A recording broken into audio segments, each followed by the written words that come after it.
فأعوذ بالله من الشيطان الرجيم بسم الله الرحمن الرحيم سبحان الذي أسرى بعبده ليلا من المسجد الحرام إلى المسجد الأقصى الذي باركنا حوله لنريه من آياتنا إنه هو السميع البصير صدق الله مولانا العظيم وصدق رسوله النبی الامین الحنین العطوف الکریم۔ آئیے کچھ عرض و معروف سے پیشتر بارگاہ بے کس پناہ میں درود پاک کا نذرانہ پیش کریں۔ پڑھیں بآواز بلند اللہم صلی علی سیدنا و مولانا محمد وعلی آل سیدنا و مولانا محمد بارک وسلم صلاة و سلاما علیک یا رسول اللہ صلی اللہ تعالی علیک وسلم۔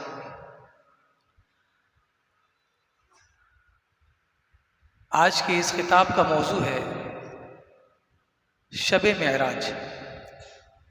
جس وقت میں ہم موجود ہیں یہ ہمارے لیے بہت ہی بابرکت گھڑی ہے، اور میں نے چاہا کہ شب معراج کے متعلق چند حقائق اور چند چیزیں جو ہمارے نوجوانوں کو پتہ ہونی چاہیے اور ان لوگوں کو بھی پتہ ہونی چاہیے جو ابھی تک اس چیز کو جان نہیں سکے۔ تو یاد رکھیں، ایمان کو تقویت دینے کے لیے علم کا قوی ہونا ضروری ہے۔ یعنی جب تک نالج نہیں ہے جس مذہب کے بارے میں، اس مذہب پر آپ ثابت قدم زیادہ دیر تک نہیں رہ سکتے۔ تہوار کے ٹائم میں ہم اپنے آپ کا اظہار کر سکتے کہ ہم بڑے مذہبی ہیں، لیکن اس کے بعد وہ چیزیں پیدا نہیں ہو سکتی خلوت میں، کیونکہ وجہ یہ ہے کہ ہمارے پاس علم نہیں ہے۔ اور علم کیا ہے؟ رب تبارک و تعالیٰ کی قوت کا اندازہ ہونا، کہ جو ہمارا رب ہے وہ کتنا طاقتور ہے، اور اتنی طاقت کے باوجود رب تبارک و تعالیٰ نے ہمیں کتنی چھوٹ دی ہے۔ اس چیز کا جب بندے کو علم ہو جائے تو وہ جب نیکی کرے گا تو خوش ہوگا، اور گناہ کرے گا تو اسے غم ہوگا۔ تو آج کا جو یہ موضوع ہے وہ اسی طرح سے میں نے بنایا، منتخب کیا کہ معراج میں اللہ تبارک و تعالیٰ نے اپنے نبی محمد مصطفیٰ صلی اللہ علیہ وسلم کو اپنی بارگاہ میں بلایا دیدار کے لیے۔ تو اس سے بتانا یہ مقصود ہے کہ اللہ تبارک و تعالیٰ جو چاہے جب چاہے اور جتنے سمے میں چاہے کر سکتا ہے۔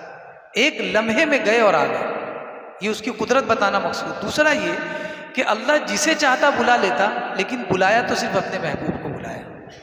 یہ بھی شان محبوبی بھی دکھانی مقصود ہے معراج میں۔ تو آئیے میں اپنے خطاب کو شروع کروں۔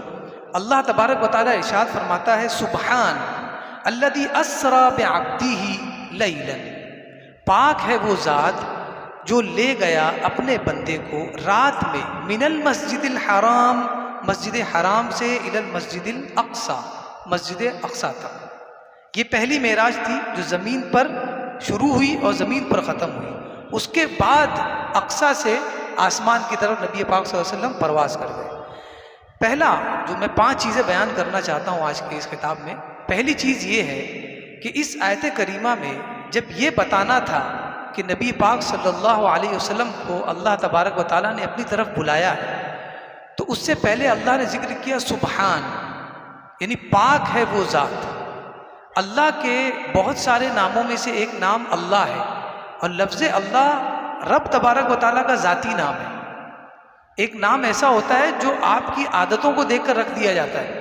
گھر میں نام ہمارا محمد نسیم ہے، یہ ہمارا جب نام رکھا گیا والدین کی طرف سے، لیکن ہماری کچھ باتیں ایسی ہوتی ہیں جس کی بنیاد پر نام رکھ دیا جاتا ہے۔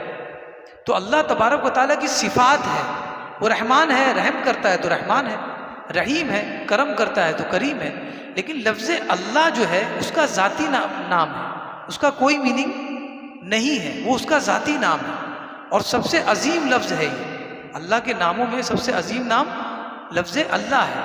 تو اس میں جلالت کو ذکر نہ کر کے اللہ نے فرمایا سبحان، پاک ہے وہ ذات۔ اس کی وجہ کیا ہے؟ بہت ہی اہم چیز آپ کو بتا، اس کی وجہ بتائی کہ ذکر ہونا تھا معراج کا، کہ اللہ تبارک و تعالیٰ نے، یعنی میں نے اپنے بندے کو معراج کرائی ہے، اور وہاں پر لوگ معترض ہیں، اعتراض کر رہے ہیں کہ ایسے کیسے ہو سکتا ہے؟ ایک لمحے میں حرم سے بیت المقدس، پیلسٹائن کیسے پہنچ سکتے ہیں؟ یہ اعتراض تھا۔ یہ اعتراض ہونے والا تھا یہ میرے رب کو پتا تھا. میرا رب تو علام الغیوب ہے، وہ غیب کی خبریں رکھتا ہے. اسی لیے سب سے پہلے وہ لفظ استعمال کیا. کیا تھا نام؟ لفظ پاک ہے وہ ذات. یعنی اللہ کی ذات تمہاری سوچ سے بالا تر ہے.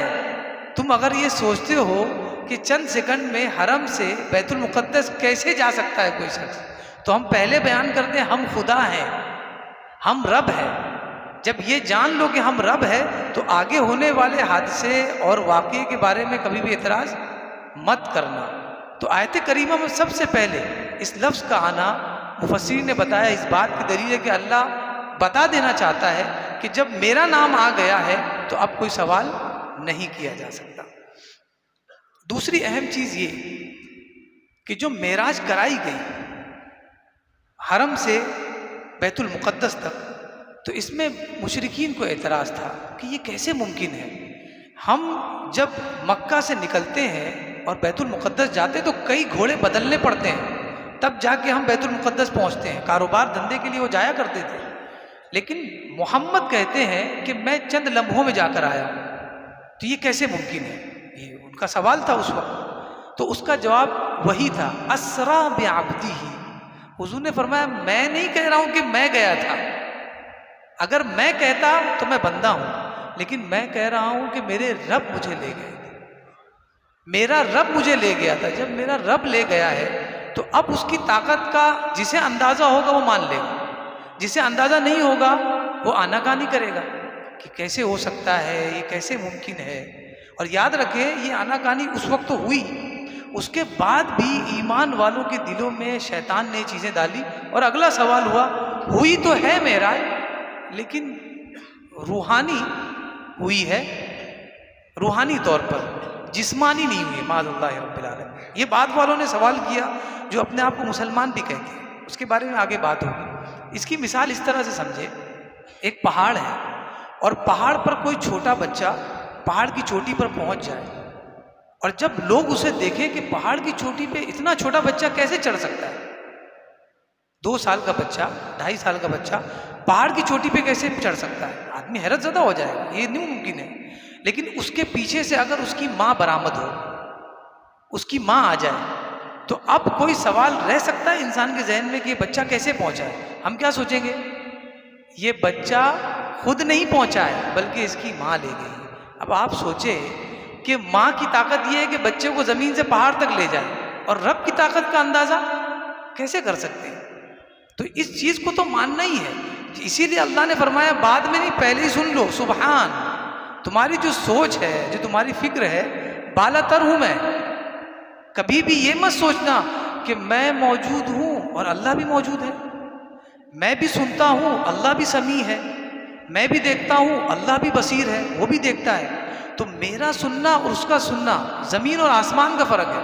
اور ہم تو اندازہ بھی نہیں لگا سکتے، ہم اندازہ بھی نہیں لگا سکتے کہ ہمارے رب کی قدرت کیا ہے.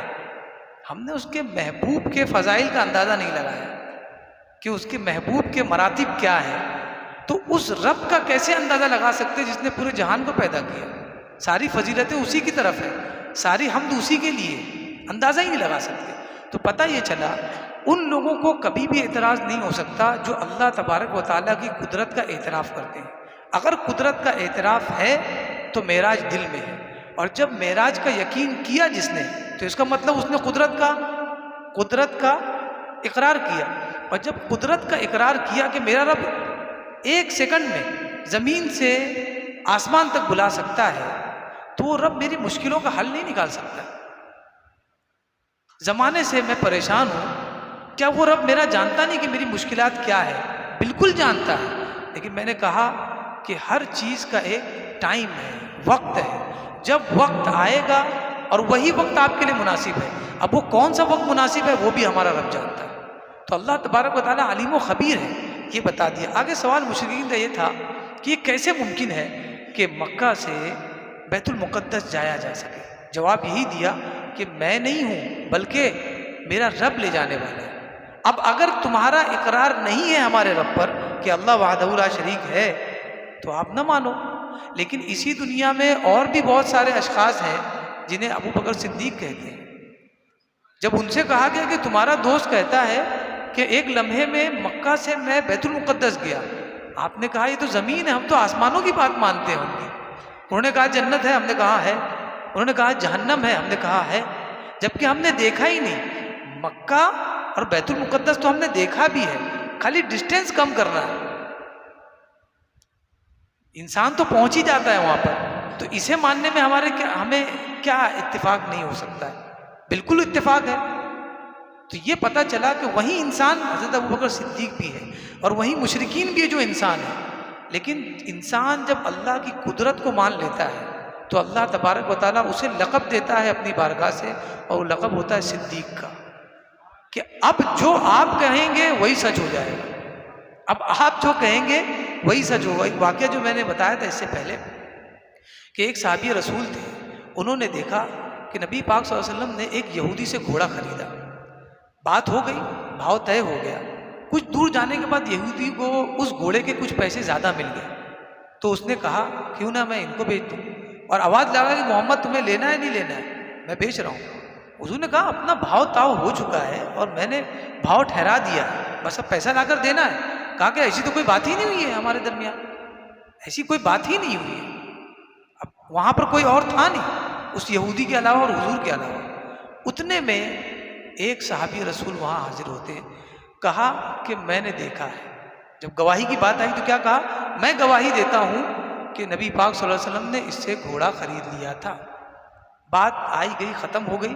اس یہودی نے سوچا کہ ہو سکتا ہے کہیں یہ کھڑے ہوں اور دیکھ لیا ہو, تو کہا کہ مسئلے میں کون پڑے, دے کر ختم کر دیا. بعد میں حضور صلی اللہ علیہ وسلم نے دریافت کیا کہ تم نے کیسے گواہی دی جبکہ تم وہاں تھے نہیں. یہودی کہہ سکتا ہے کہ وہ کہیں کھڑے ہوں گے, لیکن میں تو جیسے آگے دیکھتا ہوں ویسے پیچھے بھی دیکھتا ہوں, اور میرا علم تھا کہ تم کہیں نہیں تھے, پھر تم نے کیسے گواہی دی؟ تو انہوں نے کہا حضور آپ آسمانوں کی خبریں بتاتے ہیں, ہم مان لیتے ہیں, یہاں پر آپ نے کیسے غلط کہا ہوگا؟ آپ نے کہا جنت ہے, ہم نے مان لی, تو اب یہاں پر آپ نے کہا ہے خریدا ہے, تو خریدا ہے, اس میں انکار کیا ہے؟ حضور نے فرمایا اس اقرار کا, اس تصدیق کا انعام لیتے جاؤ. دنیا میں کوئی بھی گناہ ہو اور گناہ کی تصدیق کے لیے 2 گواہوں کی ضرورت رہے گی, لیکن تم اکیلے 2 گواہ بن جاؤ گے. تمہاری اکیلے کی 1 گواہی 2 گواہوں کے برابر ہو جائے گی. یہ انعام لیتے جاؤ. تو یاد رکھیں, چاہے آپ درود مبارکہ پڑھیں, حمد باری تعالیٰ بیان کریں, اقرار جتنا بڑھے گا آپ کو لطف بھی اتنا آئے گا. مشکلات آئیں تو آپ سوچیں کہ جس کا باپ موجود ہو وہ چین سے سوتا ہے, اور جس کا رب موجود ہو وہ کیوں چین سے نہیں سوئے گا؟ تو اقرار یہ مانتے ہیں ہم کہ رب ہے, لیکن اس کی طاقت کا اقرار اور اس کی طاقت کا اندازہ نہیں ہے. اس اندازے نہ ہونے کی وجہ سے ہماری نیندیں خراب ہیں. ٹوپی لگائے مسجد میں آ رہے ہیں لیکن نماز میں بالکل ذہن ہی نہیں ہے. وجہ کیا ہے؟ اللہ ایک ہے جبھی تو سجدہ کر رہے ہیں, بھی موجود بھی ہے تب بھی سجدہ کر رہے ہیں, لیکن مسئلہ کیا ہے؟ اندازہ نہیں ہے کہ کتنا بڑا ہے. متولی شعراوی صاحب فرماتے ہیں کہ کبھی نماز میں ذہن میں کوئی چیزیں آ جائے کہ کسی سے ملاقات کرنی ہے, اب 2 رکعت باقی, فوراً میں نماز ختم کر کے کسی سے ملاقات کرنے جاؤں گا, اور اگر نہ ملا تو وہ میٹنگ اگر کینسل ہو گئی تو بہت نقصان ہوگا. وہ فرماتے ہیں اس وقت اپنے ذہن میں لاؤ کہ جس سے ملنے کے لیے جو چیز مجھ سے چھوٹ جائے گی, اس چیز کو پانے کے لیے میں جا رہا ہوں, وہ چیز بھی اسی کے ہاتھ میں جس کے سامنے ابھی میں کھڑا ہوں. جو چیز پانے کے لیے میں نماز میں جلدی کر رہا ہوں وہ چیز بھی اسی کے ہاتھ میں جس کے سامنے میں ابھی کھڑا ہوں. آرام سے نماز پڑھیے. پھر دیکھیے ایمانیات, جب ایمان بندے کا جاگ جاتا ہے تو انسان کامن ہوتا ہے, لیکن کام عجیب و غریب ہونے لگتے ہیں. خواجہ غریب نواز, غوث اعظم, کامن مین, لیکن مسئلہ کیا ہے؟ ایمان. ہماری طرح 2 کان تھے, 2 آنکھیں تھی, ہماری طرح سنتے تھے, لیکن جب ایمان جاگ جاتا ہے بندے کا تو پھر دیکھیے ہر کام آسان ہے. اب آئیے آگے تیسرے, کیا اسرا, یہ جو سوال اب اٹھنے لگا ہے کہ معراج جو کرائی گئی ہے خواب میں تھی یا جسمانی تھی, یہ بھی سوال ہے. اب لوگ اس پہ بھی سوال کرنے لگے. ارے سوال کر رہے ہو, بول دیا مان لو.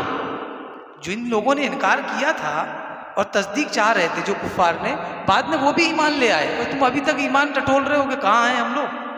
بول دیا مان لو, کیونکہ یہاں پر خالق کا ذکر آیا ہے. اب وہ ہو سکتا ہے کہا کہ یہ جو معراج ہے یہ خواب میں ہوئی یا جسمانی طور پر ہوئی. متولی صاحب مفسر ہے، بہت عظیم مفسر گزرے، انہوں نے کہا اس سوال کا جواب ذرا غور سے سنیے، کنیکٹ رہیے تو بات سمجھ میں آئے گی، علم لے کر جائیے. انہوں نے کہا کہ یہ جو سوال آج ہو رہا ہے اس کا جواب وہی ہے جو مشرکین نے سوال کیا تھا. یہ جو لوگوں نے سوال کیا کہ نبی پاک صلی اللہ علیہ وسلم جسمانی طور پر گئے تھے یا روحانی طور پر گئے تھے، اس کا جواب مشرکین کا سوال ہے. کیسے؟ سوال ان کا یہ تھا کہ ہم یہ مان ہی نہیں سکتے کہ حضور مکہ سے بیت المقدس گئے تھے. اب آپ سوچئے اگر حضور نے یہ کہا ہوتا میں خواب میں گیا تھا تو وہ حضرت ابوبکر صدیق سے تصدیق کرانے جاتے؟ مشرکین حضرت ابوبکر صدیق کے پاس تصدیق کرانے جاتے؟ تصدیق ہی نہیں کراتے. خواب میں آپ جو چاہے کریں، امریکہ چلے جائیں، لندن چلے جائیں، دنیا کے باہر کسی پلانٹ پہ چلے جائیں، کون کس کو انکار ہے؟ ان کو اس بات کا اقرار تھا کہ محمد جو کہہ رہے ہیں صلی اللہ علیہ وسلم، وہ یہ کہہ رہے کہ جسمانی طور پر گیا تھا، تبھی تو ہمیں اقرار نامہ چاہیے، تصدیق نامہ چاہیے. یعنی مشرکین کو اس بات کا اقرار تھا کہ حضور گئے ہیں جسمانی طور پر، اور بعد میں ایمان لانے والے اس بات پر لڑ رہے ہیں کہ جسمانی طور پر گئے تھے یا روحانی طور پر گئے تھے. تو مشرکین کا سوال ہی بتاتا ہے کہ حضور جسمانی طور پر گئے، ورنہ سوال کیوں ہوتا؟ سوال ہی نہیں ہے. خواب میں کچھ بھی کھاؤ، چنا کھاؤ، پھلی کھاؤ یا بادام کھاؤ، پیسہ تو لگنا نہیں ہے اس میں، کہیں بھی جاؤ کہیں بھی آؤ. اب آگے ایک سوال کہ یہ جتنے بھی میں نے آپ کو جوابات دیے یہ معراج کے حوالے سے ہے، یہ سب سارے جوابات ہیں. اس میں جو سب سے اہم چیز یہ ہے کہ معراج کا اثبات، اس کو ثابت کرنے کے لیے علماء زور لگا دیتے ہیں، چونکہ ہمارا کام ہی وہی ہے، نائب رسول ہے تو رسول کی پیروی کر رہے ہیں اور ان کی صفائی دے رہے ہیں، یہ ہماری نوکری ہے. سوال یہ لوگ کر سکتے ہیں کہ سر یہ جو واقعہ ہوا تھا رات میں ہوا تھا، صرف واقعہ رات میں ہونے کی وجہ سے اتنے سوالات ہو رہے ہیں. سوالات اتنے جو پیدا ہو رہے ہیں کہ گئے تھے کہ نہیں گئے تھے، کیسے اتنے سیکنڈ میں جا کر آ گئے، یہ کہاں ہو رہا ہے؟ صرف رات میں ہونے کی وجہ سے یہ سوال اٹھ رہا ہے. اس کا مطلب یہ ہے کہ اگر دن میں یہ واقعہ پیش آتا تو کوئی سوال ہوتا؟ سب کے سامنے حضور براق سے پر سوار ہوتے، پرواز کرتے، بیت المقدس جاتے اور وہاں سے آ جاتے، یا وہاں سے پھر آسمان کی طرف جاتے. کوئی سوال ہی نہیں تھا. صحیح ہے. سوال یہی ہے کہ اگر دن اللہ تبارک و تعالیٰ جس نے دن و رات بنائے اس کے لیے کیا بعید تھا کہ اس واقعے کو دن میں رونما کرتا. لیکن اس کے بارے میں مفسرین نے فرمایا، یاد رکھیں کہ میں اگر کہتا ہوں کہ یہ امامہ ہے، یہ آپ میں سے کون ہے جس کا انکار کر سکتا ہے؟ کیوں انکار نہیں کر رہے ہیں آپ؟ کیونکہ آپ کو نظر آ رہا ہے، آپ کو نظر آ رہا ہے. اور جو نظر آیا ہے اور جس کا آپ نے اقرار کیا ہے یہ آپ کا علم ہے، یہ آپ کا علم ہے. اور ایمان اس کو کہتے ہیں جو نظر نہ آئے اور پھر مانے. نظر نہیں آ رہا ہے پھر مان رہا ہے. ایمان کا بیس ہے لا الہ الا اللہ. کس نے دیکھا ہے اللہ کو؟ کس نے دیکھا ہے؟ لا الہ الا اللہ، کوئی معبود نہیں ہے سوائے اللہ کے. کسی نے دیکھا نہیں اور ایمان رکھ رہے ہیں. تو پتہ چلا کہ ایمان کہتے ہی ہے اس یقین کو جو بغیر دیکھے ہو. یؤمنون بالغیب، جو غیب پر ایمان لاتے ہیں. جب دیکھ لیا تو پھر تصدیق کی کیا ضرورت ہے؟ سر ہم نے دکھا دیا کہ ہاں یہ اتنے لوگ جانے والے ہیں، تو اب اس میں تصدیق کی ضرورت ہی کیا ہے؟ تو پتہ یہ چلا کہ اگر دن میں ہوتا تو لوگوں کے لیے آزمائش نہیں ہوتی، اور رات میں کرانا ہی مقصد تھا کہ پتہ چل جائے کون ایمان والے ہیں اور کون ایمان والے نہیں ہیں. یہ بھی ایک اللہ کا امتحان ہے. یہ ساری باریکیاں جو ہے ان لوگوں کو پتہ چلتی ہے جو اللہ تبارک و تعالیٰ کی آیات میں دنوں رات لگے رہتے ہیں اور غور و فکر کرتے ہیں کہ کیا اللہ تبارک و تعالیٰ نے بتایا ہے. ایک آخری بات اور اس کے بعد انشاءاللہ تقریر کا اختتام. یہ پورے واقعے سے ہمیں کیا ملتا ہے؟ نالج تو بہت ملی، ایمان بھی تازہ ہوا، ظاہر سی بات ہے اپنے رب کی قدرت کا ہمیں علم ہوا، اندازہ ہوا. رب رسول اللہ صلی اللہ علیہ وسلم کے مراتب کا اندازہ ہوا کہ کسی اور کو نہیں، رسول اللہ صلی اللہ علیہ وسلم کو چنا. اب یہ سب سے اہم درس جو اس پورے معراج سے ملا وہ یہ ہے، اور درس کو میں عربی میں بیان کروں، بہت ہی بڑے پروفیسر انہوں نے کہا ہے کانا کبیرن قبل ان یصعد وظل کبیرن بعد ان نزل. حضور صلی اللہ علیہ وسلم بڑے تھے جب آسمان پر گئے، یعنی عظیم تھے، بڑے تھے. وظل کبیرن، اور بڑے ہی رہے بعد ان نزل، جب آپ آسمان سے نیچے آ گئے. اب اس کو میں سمجھاؤں آپ کو. ہم میں سے بہت سارے لوگ ہیں جو نارمل لائف جیتے ہیں، یہیں رہتے ہیں، یہیں کھاتے ہیں، یہیں پکاتے ہیں، زندگی نکل جاتی ہے.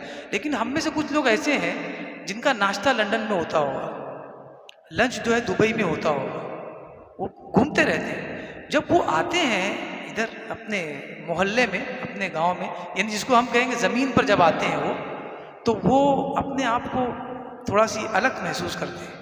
پھر وہ نارمل پانی نہیں پیتے ہیں اور نارمل جگہ پہ بیٹھتے نہیں. اکنومی تو پسند ہی نہیں ہوتی ان کو، بزنس کلاس ہی سمجھ میں آتا ہے، کیونکہ لائف اسٹائل چینج ہو گیا ہے. ہائی کلاس کا بندہ ہو گیا ہے، آسمانی میں زیادہ تر رہتا ہے، کبھی کبھی زمین پر آتا ہے، تو اس کا لائف اسٹائل ایسا ہو جاتا ہے کہ وہ نارمل لوگوں کے ساتھ نہیں بیٹھ پاتا.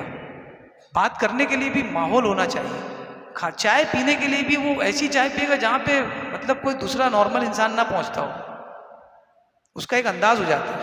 حضور نے فرمایا، اور حضور کی جو لائف ہے وہ کیا تھی، آپ امریکہ لنڈن نہیں گئے، سیدھا کہاں چلے گئے، عرش پہ، عرش پر چلے گئے، اور اللہ تبارک و تعالیٰ کو دیکھا ہے اپنی آنکھوں سے، اور دیکھنے کے بعد واپس آئے ہیں اور غریبوں کے ساتھ بیٹھ کر کھانا کھا رہے ہیں، فقیروں کے ساتھ بیٹھ کر کھانا کھا رہے ہیں. یعنی آپ نے بتا دیا کہ رب کی بارگاہ میں پہنچنا بڑائی ہے، اور اس کی مخلوق کو خوش کرنا یہ بھی بڑک پن ہے. یعنی اسی جملے کا میں نے ماحصل آپ کو بتایا کہ حضور بڑے تھے جب آسمان میں گئے، بڑے تھے ابھی ہیں، اور جب زمین پہ آئے تب بھی بڑے تھے. اللہ تبارک و تعالیٰ کی بارگاہ میں دعا ہے کہ ہمیں کہنے سننے سے زیادہ اس پر عمل کی توفیق عطا فرمائے. وما علینا الا البلاغ.